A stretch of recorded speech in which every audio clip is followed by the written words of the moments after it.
को बदला था। हार्ट ऑन योर सीट्स का मतलब होता है चीजों को खुल के एक्सप्रेस करना।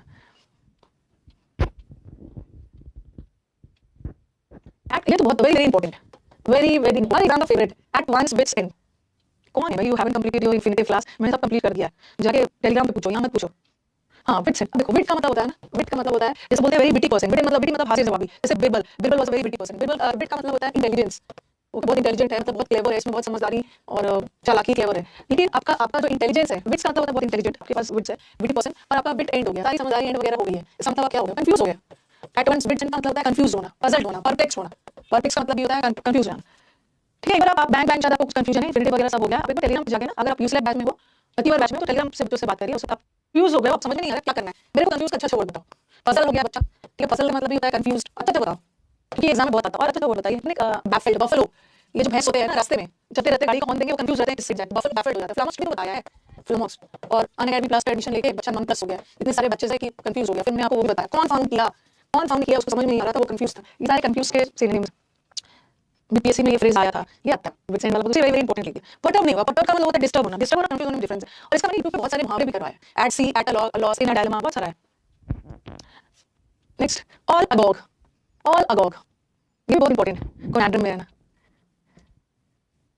बैच के बारे में लास्ट में अच्छे से बताऊंगी, क्लास के बीच में डिस्टर्बेंस होगा। ऑल अगॉग, अगॉग सारा चीज गॉग हो गया, मतलब अमेज्ड। ऑल अगॉग, अगॉग का मतलब एकदम आश्चर्यचकित हो जाना, वेरी वंडर्ड, अमेज्ड, किसी चीज से बहुत बहुत चकित हो जाना, आश्चर्यचकित में चले जाना, चकित हो जाना, स्टार्टल्ड, अमेज्ड, तो अमेज करो।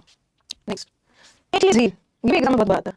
एक्लीज हील इसका, ये एक्लीज किसका नाम, एक्लीज एक ग्रीक वॉरियर था, Achilles was a Greek warrior. इनकी मदर को किसी ने बोला कि एक्लीज को, अगर एक्लीज को और भी मजबूत बनाने के लिए, स्ट्रांग बनाने के लिए इसको एक रिवर में डुबाना है ताकि हमेशा के लिए अमर हो जाए। तो एक्लीज को उनकी मदर ने क्या किया, उल्टा पैर पकड़ के उसको नदी में डुबाया, तो नदी में उसका पूरा पार्ट तो डूब गया, बट एक्ली का जो हील था ना, हील मतलब पैर पैर वाली एड़ी, उसकी भी मदर वहां पकड़ी हुई थी ना हाथ से, तो वो नदी में पूरा डूब नहीं पाया, तो एक्ली का पूरा बॉडी तो स्ट्रांग हो गया, बट उनका जो हील है वो कमजोर ही रह गया। तो एक्लीज हील का मतलब होता है किसी भी कोई भी चीज बहुत स्ट्रांग तो है, बट उसमें कमजोर कड़ी है, क्या कमजोर कड़ी, तो मान लीजिए एक्लीज हील का मतलब होता है कमजोर कड़ी, मतलब एक weakness overall, in spite of strong होने के बावजूद भी ना एक कोई कमी रह गई, उसका पूरा बॉडी तो स्ट्रांग हो गया, बट उसका हील का मतलब एड़ी, weak point, loop hole, weak point बेचारा। और मदर उसका पैर छोड़ देती तो डूब ही जाता है, मदर बेचारी पकड़ के रखी हुई थी, weak point. Next, apple of one eye, ये तो बहुत अच्छा है। एप्पल, ये तो मेरी आंखों का तारा है, जैसे ब्लू आइड, जिसकी आंखें ब्लू होती है ना उसको बहुत पसंद करते हैं, ऐसा नहीं है, याद करने के लिए, ठीक है। ब्लू आइड मतलब इसकी आंखें नीली नीली है, इसको ये सबके आंखों का तारा है। एप्पल ऑफ वन आई का मतलब very dear, very favourite, blue eye वाले आंखों को पसंद करते हैं, ये तो मेरी आंखों का एप्पल है, तारा है। Next, at once beck and call, very lovely, very favourite. हाँ, ब्लू आई सबको हिप्नोटाइज करती है, आंखों का तारा है, हर एग्जाम में आता है। At once beck and call, हमेशा हमेशा आपकी कॉल, बस कॉल आने की देरी है, हमेशा रेडी रहना। तो जैसे बोलते हैं ना, आप घबराना मत, किसी के लिए आप हमेशा वो छोटे से हमेशा किसी की सेवा में, हमेशा जैसे कॉल आए आप उसकी सेवा में रेडी रहना। क्यों क्यों उसकी सेवा में रेडी हो, क्योंकि आप उसके कंट्रोल में हो, ठीक है। आप किसी के कंट्रोल में होते हैं तो जब भी आपको फोन करता है, कॉल करता है, तुरंत तत्पर होकर आ जाते हो, ऑलवेज रेडी टू ओबे, किसी की आज्ञा मानने के लिए हमेशा रेडी होना। इसका ये ऑप्शन तो दिया है, मैंने हाल फिलहाल में केवल एडीएम करवाया था, लेकिन उसके ऑप्शन में नहीं था, उसके ऑप्शन में ये था इन समवन्स कंट्रोल, किसी के कंट्रोल में हो, आप किसी के कंट्रोल में हो तभी तो आप उसको उसकी आज्ञा वगैरह मान रहे हो ना, जब वो बुला रहा है आप चले जाए, जब बुला रहा है चले, ऑलवेज रेडी। जैसे बॉस वगैरह का कॉल आया तो आपको तो मानना ही है, हमेशा तत्पर हो, रेडी होकर जाने के लिए। याद आ जाता है सही में, ये यूट्यूब का नया ड्रामा है। एक्टिंग अप, मैंने थोड़ा सा ऑप्शंस बदला है, act up, lots of love from Maharashtra. बच्चे को लगा ज्यादा एक्टिंग मत करो, ज्यादा ड्रामा मत करो, उसका मतलब एक्टिंग से, ये फ्रेजल वर्ब है, ये फ्रेजल वर्ब है। एक्टिंग करना मतलब नाटक करना, प्रीटेंस करना, दिखावा करना, ड्रामा करना, तो यही लग रहा है गलत है। एक्ट अप एक फ्रेजल वर्ब है, एक्ट अप करना मतलब बहुत बुरी तरह से बिहेव करना। तो यहाँ पे देख रही हूँ मैक्सिमम जो आंसर गलत है, क्योंकि एक्टिंग देख के एक्टिंग मत करो, ज्यादा ड्रामा मत करो, झूठा दिखावा मत करो, तो आप प्रीटेंस करोगे, बट यहाँ पे अप भी लगा है। और जब भी वर्ब और फ्रेजल वर्ब आता है, जब भी वर्ब और प्रीपोजिशन आता है ना, तो उस वर्ब का मीनिंग बदल जाता है, फ्रेजल वर्ब अलग, behaving badly. All thumbs, thumbs वाला को कितना करवाया, कितना थम्स करवाया मैंने, क्या क्या करवाया है, थम का पिक करवाया है, ग्रीन थम, जो एग्जाम में बहुत बार आता है। अब जो समझदार बच्चा है ना वो कॉपी लेके बैठेगा। फिर मैंने करवाया है ब्राउन थम, थम वाला, थम का मतलब अंगूठा। फिर मैंने कराया है अभी ऑल थम्स। फिर एक होता है rule of thumb, okay, rule of thumb, हाँ। तो बताओ, और ग्रीन कलर का, ग्रीन थम का मतलब, ये भी एग्जाम में आया, जिसको बागवानी का बहुत शौक हो, ओके, फूल पत्ती बागवानी करने का बहुत शौक हो। और एक होता है ब्राउन थम, जिसको बागवानी का शौक ना हो, नॉट फॉन्ड ऑफ गार्डनिंग।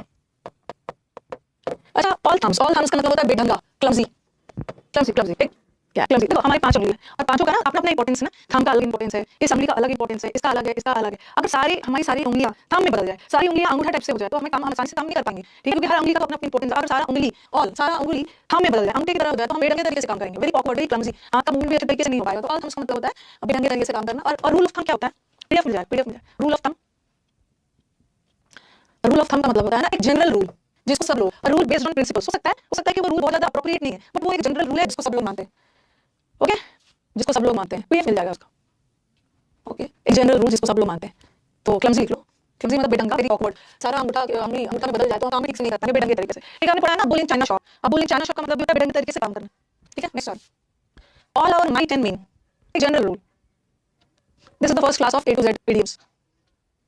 अब ध्यान से देखो, आपने अच्छा सबने बचपन में क्या, मैं तो भी देखते, छोटा भीम देखा होगा ना, सबने छोटा भीम देखा होगा, तो उसमें एक है माइटी राजू, एक कैरेक्टर है माइटी राजू। माइटी का मतलब होता है शक्तिशाली, शक्तिशाली, माइटी राजू। देखो एक मे का मॉडल वर्ब है, इसका माइट बनता है। ठीक है, मे मॉडल वर्ब है जिसके पास एक माइट बनता है। तो एक तो माइट वर्ब होता है, ये माइट का, और एक माइट नाउन होता है। माइट का मतलब होता है शक्ति, पूरे माइट के साथ, स्ट्रेंथ। शक्ति नाउन है और शक्तिशाली एडजेक्टिव है, मतलब पूरे स्ट्रेंथ, मतलब पूरा रीजन लगाकर काम करना, with full force, with full power, with full strength. ठीक है, हाँ, छोटा भीम माइटी राजू है और राजू वाज अ वेरी शक्तिशाली कैरेक्टर। आ जाओ, ऑल एंड सन्ड्री, खुश रहिए वीरेंद्र, बुंदेलखंड, एडी चोटी लगा देना। अच्छा, आपको कालिया पसंद है। एंड सन्ड्री मैंने ऑल वर्ड लगा दिया, ऑल, और मैंने अभी हाल फिलहाल में करवाया था। ऑल एंड सन्ड्री का एक वहां पे ऑप्शन मैंने क्लोज दिया था, एक था एवरीथिंग और एक था एवरीवन।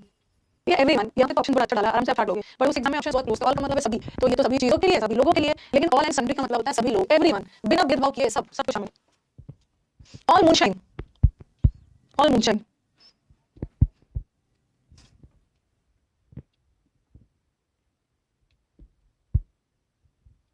क्या होता है, crying for the moon, moon के लिए ट्राई करना, क्राइंग फॉर द मून, चांद के लिए रो रहा है। ऑल मूनशाइन, ऑल मूनशाइन चांद के लिए रो रहा है, बट रियलिटी पता है कि उसको चांद मिलने वाला नहीं है। ऑल मूनशाइन, मून ऊपर है, मतलब रियलिटी से बहुत दूर, वास्तविकता से दूर।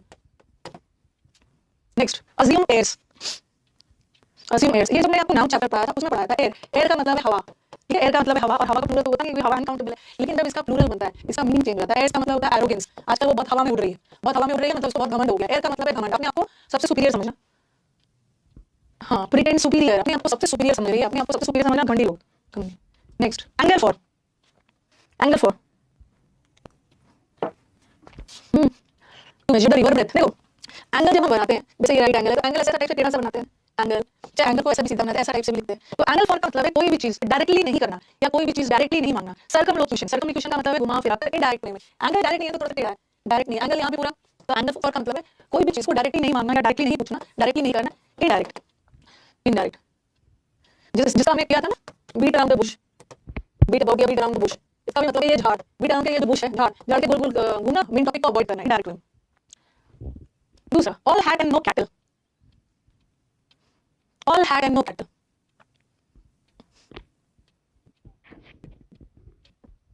बताओ। All of all hat, cattle का मतलब होता है मवेशी। ठीक है, ये जो मवेशी होते हैं, मवेशी में काऊ, गोट्स, बफलोज आते हैं, थोड़ा सा ध्यान रखो, काऊ, गोट, बफलोज वगैरह आते हैं। जैसे ये जो चरवाहे होते हैं ना, जो काऊ इन सब होते हैं, ये जो चरवाहा होता है, ये सिर्फ हैट पहन के घूम रहा है। ठीक है, चरवाहा वगैरह देखो, टोपी वोपी पहन के रहता है, हैट पहन रहता है, तो ये बोल रहा है ये जो चरवाहा है सिर्फ हैट पहन के घूम रहा है, और मवेशियों का ठिकाना नहीं है। ठीक है, सिर्फ हैट पहन के अपने आप को बड़ा दिखा रहा है, और मवेशी का तो ठिकाना नहीं है। इसका मतलब है हैट पहन के सिर्फ सीखी ले रहा है, डिंग रहा है, बड़ी बड़ी बातें कर रहा है, बट मवेशी तो उसके पास सही नहीं। ऐसे लोग बोलते हैं ना, दोस्त से बड़ी बड़ी टॉक्स करते हैं, बड़ी बड़ी बातें करते हैं, बट करते कुछ नहीं, उनके अंदर लैक